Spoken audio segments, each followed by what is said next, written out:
Hello and welcome on Sports Update on Trust TV. Adeni G. Shafe. Well, that game between Nigeria and Rwanda ended goalless. It is stalemate at the Amahoro Stadium that took place over there in Kigali, Rwanda. Eagles fought hard. A lot of chances that they couldn't convert. We saw that their goalkeeper, in fact, was their savior for that particular game. And also for Eagles, it was a very tough one because they could not. Ademola Lookman's goal disallowed. We also saw that a lot of the players, Osimhen, Victor Boniface, all of them tried their best to see how they were able to score, but it didn't happen. But we start with this particular first one. That has to do with the goal. For the fact that a lot of Nigerians are not happy looking at this goal. Is he a goal? Is he out of?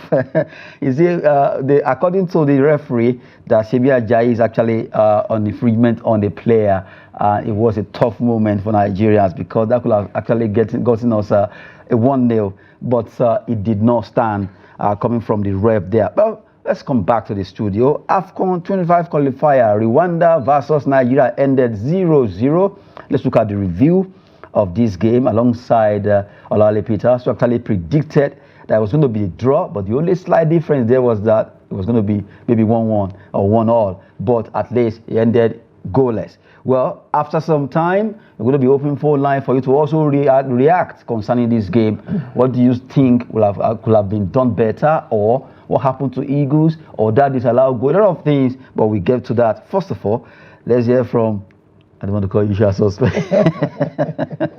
But seriously, that actually was already coming to my mouth, but I was holding it not to say usual suspect this evening. Well, good to have you. Well, thank you, Adeni. It's my pleasure being here. In the morning show, I said it, and that it's going to be a draw. And you said 1-1, 2-2, 3-3.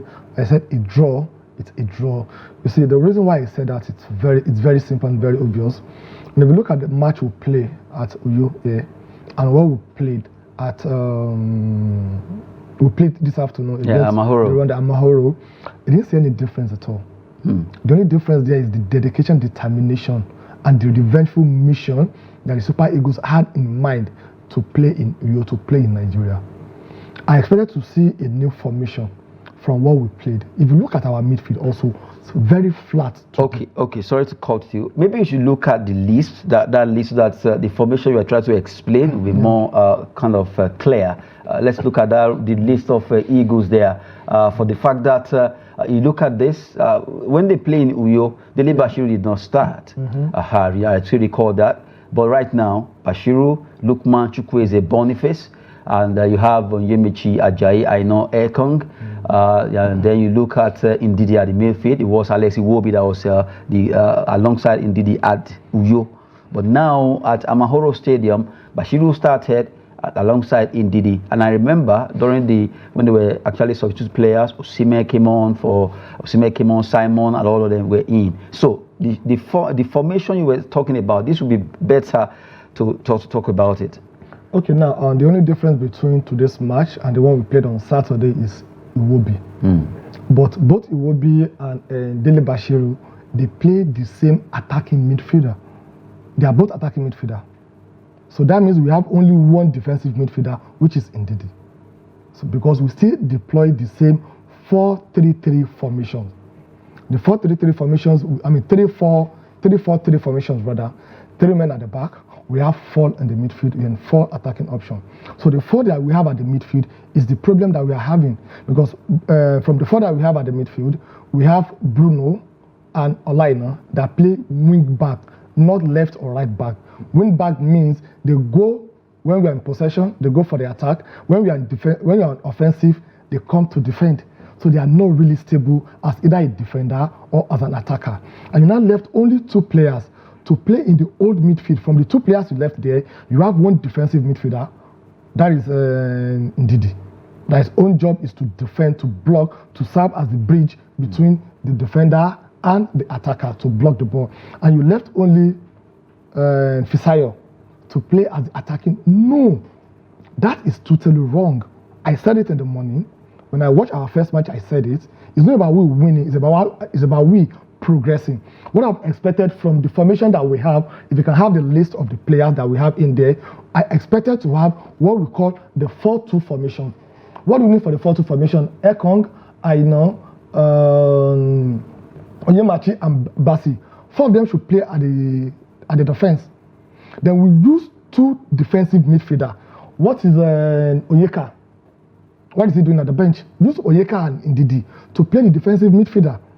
Then you have 3 attacking options. Use Ademola Lookman, use Chukwueze, and use Iwobi to be playing the attacking midfielder. Then you put either Boniface or you put Osimhen up front there. So that means defensively in the midfield, we are there. Attacking option, we have them. You have Iwobi that will be looking up to either Chukwueze or Ademola Lookman or even, what's his name? Either Boniface or we have Osimhen up there. And you want to make your substitution like you did, you can bring in Simon Moses also to come up there. He actually came on. That's what I'm saying. You can still bring him up there. So tactically, we failed again, the same way we failed against Ghana that made us not to qualify for the World Cup. And I said it in the morning, and I'm going to say it again. The fact that we won 3-0 doesn't mean we've arrived. And with what we play today, it shows that we've not really arrived. We have the opportunity, based on the team that we have, to really change our side, to change the pattern that we played, but we did not do it. Yes, we give it to the goalkeeper of the Rwanda because that's what he has been paid for. That is why it's the goalkeeper to stop the ball from entering the net. He made a lot of savings. Now, talking about savings, let's talk about this goal. This Ademola Lookman's goal that was disallowed. A lot of people are saying, okay, that goal should have actually stood, or what happened, this and that. From your own side of it, is it a goal? Okay, I said it on Tuesday when we watched the Nigerian referee disallowing a goal, that probably what they are seeing on the pitch is different from what we are seeing. But ordinarily, this should be a goal. This is not an infringement as far as I'm concerned. But I don't know the reason why we don't have VAR during this qualifier, because that will have solved the problem for us. The VAR will be able to allow the referee or the assistant to take an informed decision. They will have said, okay, hold on, what you need to do, go to the video, do a playback, see if there's an infringement between Samuel Ajayi and that defender. Because the coach, rather the referee, did not check the VAR. He didn't check the VAR. And I still remember a lot of people complained that VAR should have been there to ascertain what really went on. He only used the communication gadget with his assistant, and then actually came to a conclusion that, okay, this goal will not stand. So, to be honest with you, I think Nigeria were robbed of that goal, because as far as I'm concerned, it is a goal. It's not a clear infringement or a foul. Even in the box 18, if you look at it, the way it jumped, even before the defender. Samuel Ajayi jumped before the defender. It's not a situation whereby he pinned down the defender to enable him to have an edge over him. So I don't know the reason why that happened, but we should have ourselves to blame, because we have other opportunity that will make it count. A lot of opportunities. So I think because you lost one doesn't mean the one that is supposed to have make count, you didn't make it count. So I think we still have a lot. We have a lot to do. Technically, we have a lot to do. And if we continue this way, and it will be like someone that will wake up today, tomorrow you go back to sleep, day after tomorrow you go back, because today's match will have earned us 3 points. That will have given us the comfortable lead that we are looking for before we meet Libya. Again. So we are Nigerians, we know how to get ourselves up together, but it's not really a good one, if you ask me. Not really a good one, but at least sharing that point is not too bad. It would have been better, at least, if we are able to win, but not winning, still we're able to share a point. We didn't lose that game, and I saw the way the Rwandese actually celebrated that game. The president was there, actually Paul Kagame was there to watch that game, and it was a tough one against Eagles at the Amahoro Stadium, the stadium that looks like MK Abiola Stadium. Just the difference, the color of the seat. But right now, it's time to open phone line for Nigerians to also react. How do you see that game? Do you think maybe the goal, or a lot of goals that were wasted, a lot of goals, Osimhen, Ademola, almost all the players, Boniface, everyone tried to score, but the goals couldn't just come in, and kudos to that goalkeeper, he fought hard for Rwanda. Why we're talking about this? For Augustine Guavon, well, this is his second match after coming back as interim coach. And like you said, you are yet to agree that we've arrived. No, we're still shaky, we haven't at inconsistent. We haven't at all. It's all about inconsistent, to be honest with you. It's not really what we wanted to see today that we saw. We thought we'll see a better and improved Super Eagles from the one that plays. So we have a caller there. Hello, are you there? Hello? Hello, good evening. Yeah, good evening. Yes, good to have you on the show. Sports update. Yeah, good evening. I'm calling from Cross River State. Okay, we're in Cross River. Ecom, to be precise. Ecom, okay. So let's have your name, please. Okay, I'm Ode. I watched the match actually. I was not impressed. Okay. I wasn't impressed at all, especially the midfield. The midfield was lacking in the first half. The midfield was between our half. There was so much space for these guys to take the ball around, and they were really using Olaina's wing to really press us in the first half. So I think the midfield should improve, because what they played was not really what they played against Benin. But I don't want to compare it like that, because these are different opponents. Okay. From the way it is. Opponent, but from the way it is, I was not impressed. But at least I thank God that we were able to share a point. Oh my goodness! At least you got a point there. Thank you so much from Ecom, Cross River State. Yeah. Okay, you just heard him. He's happy that we didn't lose. He's thanking his stars that it was a draw. At least we got a point away from our Mahoro Stadium in Kigali. But it's not too convinced concerning our midfield. Just the way you were saying it. I've said it. You know, the fact that we won the first match 3-0, nobody pay attention to our weaknesses. We're only looking at, we've won the match. Nigerians are reacting. But that is not how it's supposed to be. You know, we look at our weaknesses. What can we do to improve on it? That's why I said in the morning that we need to look at our midfield, but unfortunately we did not do it. Okay, let's pick this call there. Hello, are you there? Hello? Hello? Yes, good evening. Good evening. Yes, let's have you, please. Hello? We can hear you. Okay, so you can go on. Okay, so if you have changed the formation from the 3-4-3 to the 4-2-3-1, that will give us an opportunity to have 5 players in the midfield. So that means there won't be any room for them to take over the midfield. And once your opponents are able to dictate the tone of the game, once they are able to force you to play their own game, once they are able to make it difficult for you to play your game, you know, it will look not interesting for you. So look not interesting there. It was a tough match for Eagles. We have a caller there. Hello, good evening. Hello, are you there? We can hear you. Good evening, we can hear you. Let's have you, please. I'm calling from Taraba. My name is pretty good in police. Okay, from Taraba. Let's have you quickly.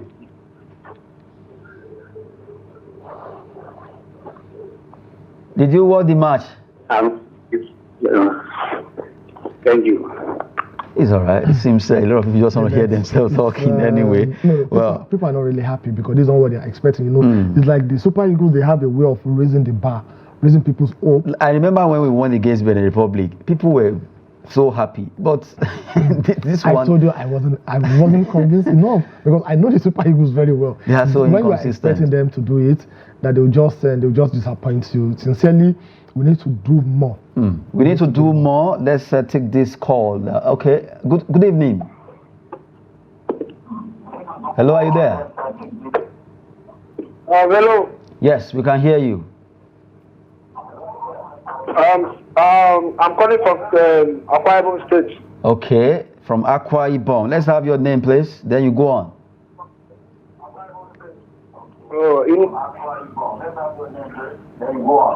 My name is Divine. Okay. We can hear you, Divine. My name is Divine. Divine H. David. Divine, can you please stay away from your TV set, please? Stay away from your television. Sir. Okay, sir. Please. I was watching the match. Okay. Between Rwanda and Nigeria. Okay. And I must say that we in Nigeria, we need to put more effort. The spirit we use in playing against Benin, we need to bring the forth. Okay. You saw this year we didn't do much work in the last AFCON we just played. We reached the final. We really tried, but we didn't we didn't have what we wanted.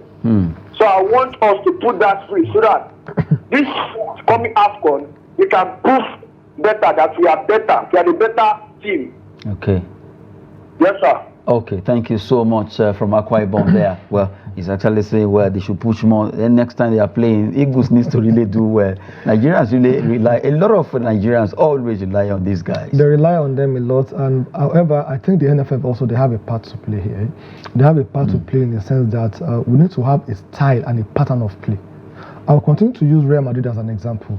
They have their own, Sorry, maybe okay. before you say, let's just take this last call so that you can wrap it up. So let's have this call. Good to have you on the show. Hello, are you there? Yeah, thank you. I was on the show. It's still Ode from Cross River State. Okay, Ove from Cross River. Let's have you quickly. Yes, I forgot. I don't know. This Afro sport, why is it not clear? Well, this is Trust TV. We got. But you guys should be showing these matches now. We don't have the right to do that until we get it right before we can show them. Tell us. You get us the right. Please. I like that. Tell us. Okay. Let's mobilize and get to the right, because your Trust TV is clear. Oh my goodness, that's a good one. Thank you. Clear, please. We'll do our best to make sure we get that done next. Don't worry, we're working on it. I will be so glad. Okay, thank you so much, Divine from Ecom, Cross River State. Well, at least that's a morale booster there. Yeah, that's a morale booster. That shows that we are doing very well, and that shows that a lot of people want to see us far from where we are right now. So that's a very good one for us. So you shouldn't worry. Between now and December, definitely they'll start seeing what Trust TV is truly made of. Okay, so concerning the match again, the NFF, they have a lot to do. A lot to do in the sense that we need to have a pattern and style of play. Real Madrid, I use them as an example. They have their own philosophy. They have their own culture. Any coach that is coming in will fix in into their philosophy. Like Barcelona, they have their own philosophy also. Tiki-taka.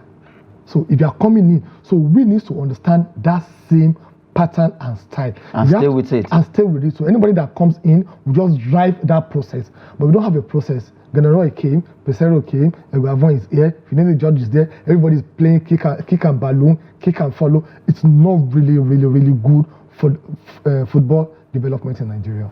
Not too good for football development in Nigeria. If we had to get it right, we just have to be consistent. Well, a lot of callers from Ecom, from Akwa Ibom, and also calling from Taraba, trying to make their point concerning that game. They were not too happy for the fact that Eagles play goalless, although they share at least a point against Rwanda, but not the Nigerians were expecting. But next time, hopefully by the time we face Libya in October, they will do well. Hopefully they will do well. A lot of people that have been with us in the studio, we want to thank you very much. Thank you so much. I have to force you to laugh because no matter what happens, life goes on. Yeah, Eagles will go there, they will eat chicken tonight, they will, they will smile. Definitely they will, and we hope that the next match they'll bring the smile to our face, and I hope the next match after that they won't do what they are used to. Hopefully they will do well there. Well, we want to appreciate your time staying with us on the show. Our sports update on Trust TV. I'm Adeni Aji Shafe. Thanks for watching. But seriously,